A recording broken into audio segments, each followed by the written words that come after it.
time lately, so I might as well start early a little bit. Did you see the market video? I think it's still on Facebook. Let's see. I have to check. It's on Viking Valley Facebook page. I'm just looking at my computer over here. And then if you, there should be a live sending. And there, yeah, there it is. No, there's a live sending. So you can see what it looked like at the Christmas market today. But I won't start playing that now, or it'll ruin my thing. So anyway, hello, I see there's people here. I see Albert's here, and Garcia's here, and Audra, hello. And I thought I saw, yep, I did. I saw Maria too. And Susan's here too. Are you still in Adirondacks? Susan. She's going to move from Adirondacks, and I won't be able to say Adirondacks anymore. I'm kind of disappointed. So she will be Susan Youngman, who used to be from Adirondacks. So Maria, I see there's chat flying. We had a Christmas market today, so I haven't seen much. Did the first one go out yet on the thing? On the needle binding advent calendar? And Nella's here too. I see, and Heidi's here. I saw Heidi twice today now, I think. I think she was there on the live when we sent. And then Regina's here too. Regina, did you get dressed up for me?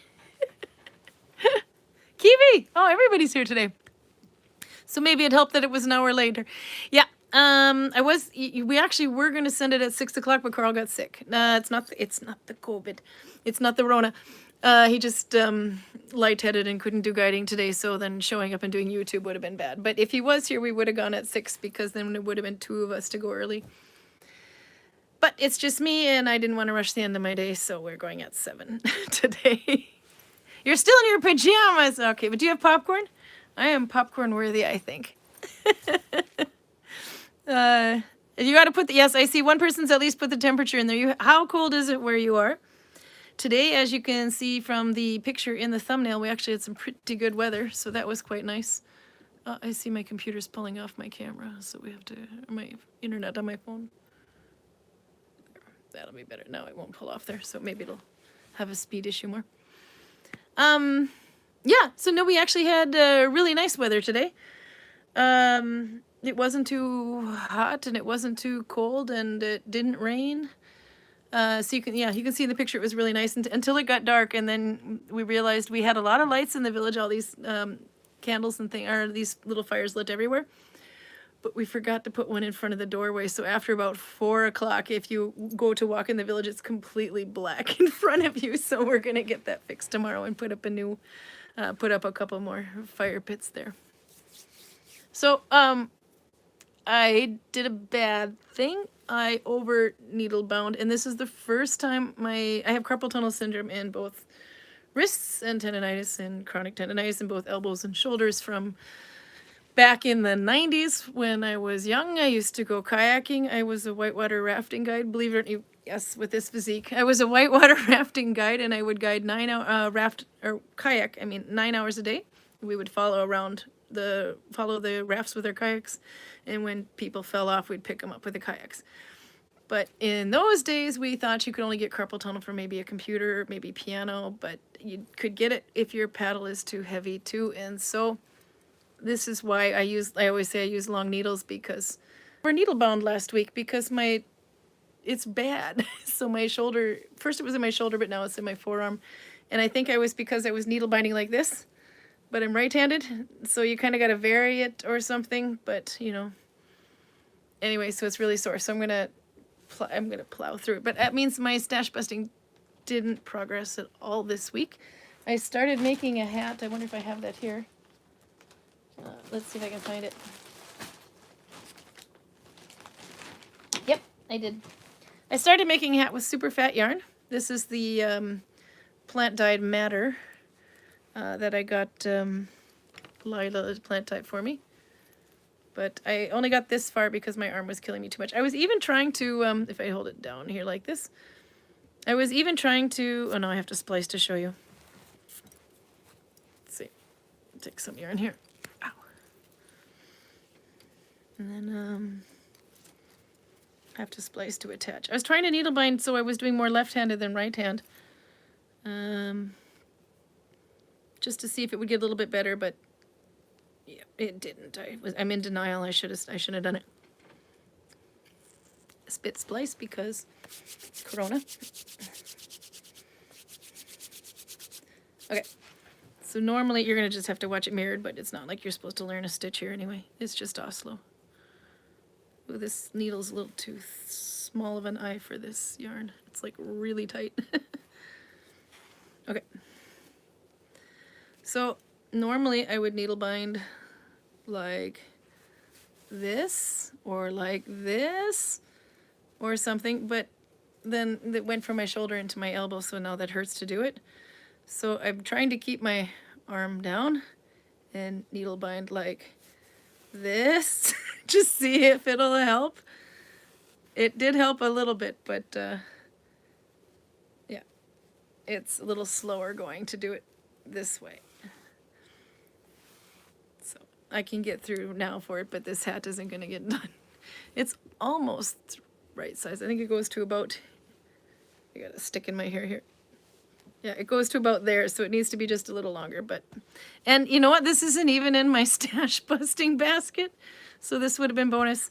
The blue hat that I made not too long ago out of the woad, that is just as thick yarn, that actually sold last week, so I wanted to put another plant dyed one in the shop. So I was going to do this one, but it'll have to wait till next week. But yeah, there was actually somebody on Instagram who said they were looking for a hat, so they asked somebody who does really beautiful embroidery. She sent them to me, which was kind of like, yeah, no, I do sell them. I just put them in our shop here, but we do have a web shop, so I can upload it to the web shop and you can buy it that way. So Viking Valley is very happy. So am I. Anyway, let's see how you doing. Oh, Anne Monroe's here too. Okay, we got the temperatures going. I can see my chat's updating, just not my video, but that doesn't matter. Oh, you guys are getting pretty cold, some of you. Audra's in, she's ice bathing. See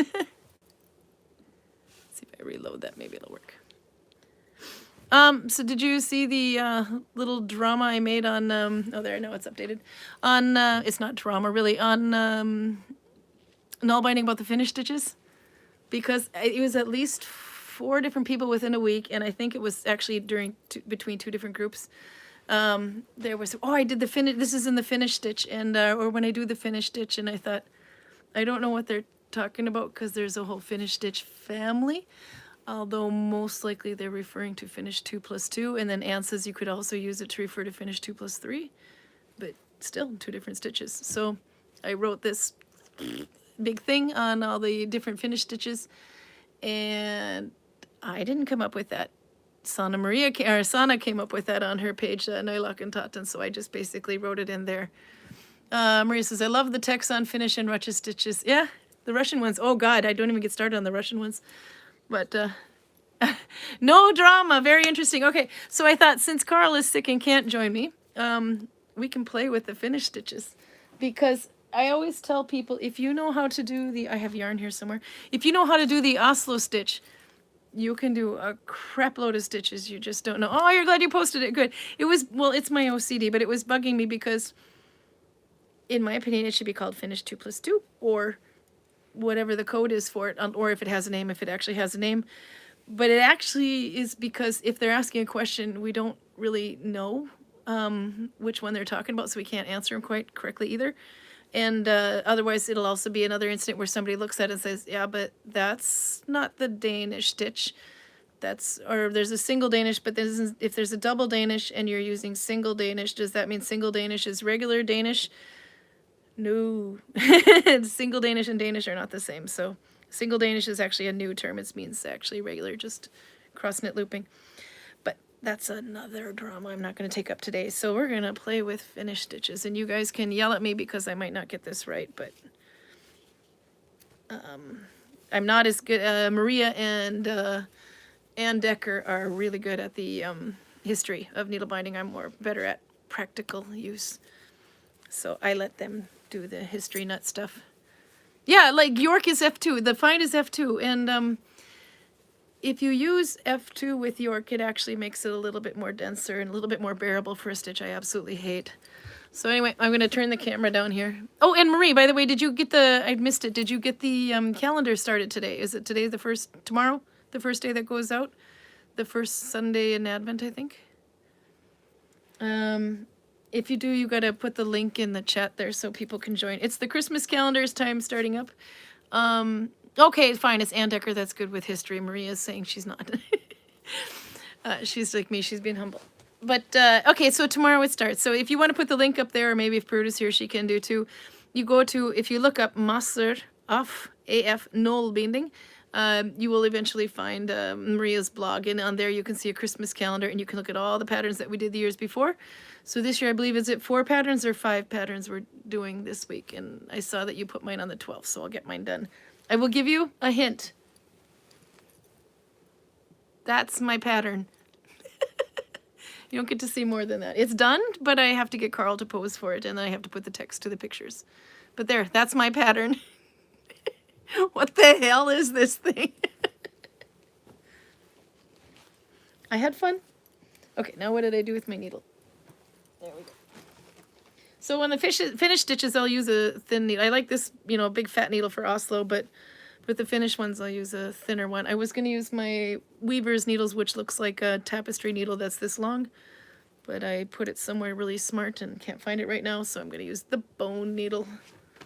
Yeah, Nella had a good, well, Nella's the Finlander, so she had definitely a lot of interesting information on that. She put Finnish context, Aura or Moscow would be the oldest samples of it. See, now I don't know that stuff. She's good. Yeah, since 2015. Is it 2015? I don't even think I did I do the first year? I know I did it in 2016, but good. Oh, and then, yeah, Nell says it doesn't have the name. It's too common all around the country. Yeah, it's misleading because when you see Finnish stitches, you think, oh, all of these must be from Finland. No, Oslo is a Finnish stitch, and it's in Norway, and it's also called Lund, which is a Finnish stitch, and it's in Sweden. But, oh, yeah, you did yourself in 2018, or 2015. That's what I thought. Okay, and I pushed the camera down here so you can see my hands. I've got this nice, wonderful old background here. Okay, so let's start with Oslo. If I start like this, it doesn't matter. I do that. We're going to do this right-handed. I'm so sorry, but my heart is hurting me, so we're going to do this way. So for Oslo, you need 2 loops. It is F1 plus 1, and this is how I would read it.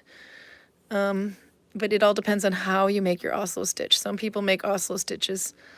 Sometimes people make their Oslo where they leave the old loop on the thumb and take it off and then go. So in which case, then my little trick is not going to work for them. Kind of. So I start with 1 behind my thumb. So when you see finish 1 plus 1, the first one means this loop, the second one means that loop, even though you're working it in the other direction. So this would be Oslo. But all the finished stitches, the finished family stitches, they go this way first, and then they go this way. They're all worked the same way, whereas Russian, you're twisting stuff left and right, so it's not the same. But, so we know what Oslo looks like. This is Oslo. But then they're going to start looking more like herringbone now, as you do more loops. And the reason I like all these finished stitches is because if your yarn is too thin to do that, because if I do Oslo with this one, it's going to look really holy, then I can add more loops to it. Let's see, what did you write there? Albert wrote, I found Nalbinding Nål at the Husfliden at Hamar. Yeah, some of the Husflids have there. The one in Oslo has one too, but it's like super fat. Let's see, and what else was there? Yeah, Garcia says Oslo is her favorite. It's fast. Yep, fast yarn. Oslo stitch is my go-to stitch for anything fat because it goes so fast. It makes it it's like a vacation. Nella says, I'm not sure if it has been Sanna Marie to organize the stitches to the families as we know them now. Nope, I have no idea how she does it, but it's the needle binding Bible as far as I'm concerned, so I'm going after that's why I had to post or write in everything that I got it from there. So for one, this is all the things that I was writing with the finished stitches is not my work. It's something that Sanna has collected and grouped into. How they're grouped, I don't know who did it or what, but that's how I refer to it, so... Kiwi says, I'm in a bit of slump on my stash busting challenge. Gotta go get into it again. You know, I'm down to 280 some grams, and I can't do it because my arm is killing me, but I figure I still got a month left, so we should be okay. Yeah, Nella's got a lot of good information on Toini Kaukunins. You got a lot of really fun Finnish names. Article is all about the method and then the ratio from X to Z. Yep. you guys are going to dissect it. I'm just going to show you what I do. Okay, because I'm not very good at the technical. Anyway, so for finish, 1 plus 2, which, or 2 plus 1, sorry, is Mammon, then you, or Corgan, you need 3. So you just do another loop. And now you got 3. And most of you are familiar with Mammon, so I'll skip that. Mammon, you would take 2 and this way. So, no, yeah, sorry, is 1 plus 2. 1 plus 2, even though you work it this way. Now, if you're going to do Faubourg, it's 2 plus 1. So you take, sorry, 1 away, and then you go under 2. And it just kind of has a little bit of a different looks. So, and then the famous finish 2 plus 2, which is my favorite go-to stitch for thin yarn. That you would start with 4 loops, 1, 2, 3, 4, and you take 2 away, and you go forward 2. So it's 2 plus 2. And then that one that I thought, what was it, 2 plus 3, was the one that Max asked me if I did the Ujuten or whatever. I don't remember the name of the stitch. And I said, no, I don't think I've done that one. I'll have to try it. It's on my list of things to try. And if they would have said 2 plus 3, I would have got it immediately. Is Faubourg not the one over the working yarn? I think you might be right, actually. Is it Rindal? No, Rindal is the one that's, yeah, I think it's Rindal is the one with over. I have to look at her page to see, but I think, if I thought so, 2 this way, and you go under there and over that one. I think that's Rindal. But it would be the plaited edge of Mammon. But I could be misread.